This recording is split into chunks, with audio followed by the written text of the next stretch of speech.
I'm Ryan Robick. This is my visual aid speech, and this is my audience.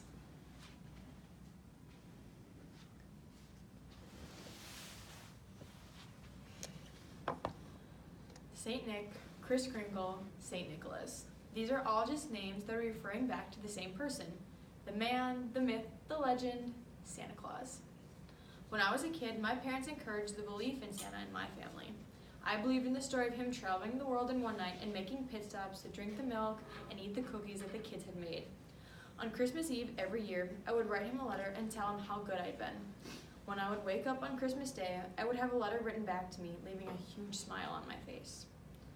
Santa Claus has been a huge part of our culture for hundreds of years and continues to inspire young minds in this day and age.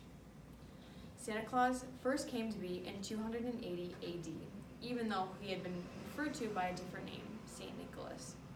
The story goes he was a very wealthy man who had inherited a large sum of money from his parents who had died in an epidemic when he was still at a very young age. Once he had inherited this money, he decided to follow Christ's words and give away all his money to help the ones that were in need. To do this, he began his travels. He walked across the countryside, going around, helping to provide anything he could to anyone living in the wretches, to the ones that were sick, and to the ones who were poor.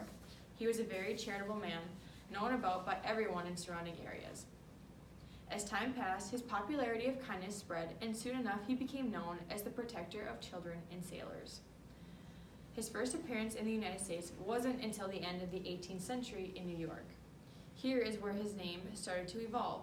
His Dutch name, Sint Nicholas, shortened to Sinterklaas, and later on, as we know him today, Santa Claus. Now back to the beginning of the 1800s, Washington Irving was the man that started the popularizing of Santa from stories he'd been writing. According to www.history.com, Santa was described by Irving as a rascal with a blue three-cornered hat, red waistcoat, and yellow stockings, to a man wearing a broad-brimmed hat and a huge pair of Flemish trunk hose. Another man that wrote about St. Nicholas was Clement Clarke Moore. He wrote a poem called An Account of a Visit from St. Nicholas. This is where new stories arose and songs of Christmas started. An example of this in modern day image of Santa is a right jolly old elf. The story that most kids believe in this day and age is that if they were good all year round, Santa, who was round and cheery and all dressed up in his bright red suit, would travel to your house on his sled led by his 14 reindeer. He would come down the chimney and put presents underneath your tree. Now, if you were a bad kid though, Santa would still come to your house, but instead of toys underneath your tree, you would receive coal. In one case, it didn't matter if you were bad or good. Santa would still leave you a note if you had written to him. You also had to be in bed before Santa came, otherwise he would skip over your house because, as one of the Christmas songs goes, he knows if you're awake. As you get older, like closer into your teens, you might get creeped out by the story because you realize it isn't as happy as you thought it was when you were a kid. The new story you see is a large man in a big red suit breaking into your house in the middle of the night. It sounds like a creepy Halloween story come true, but usually Christmas and Santa are related to happy memories. Santa Claus can be a great childhood memory up until you start to grow up. As kids, we don't understand enough about the world, so when our parents tell us that this magical person is real, we will believe it because we don't have any reason not to believe it.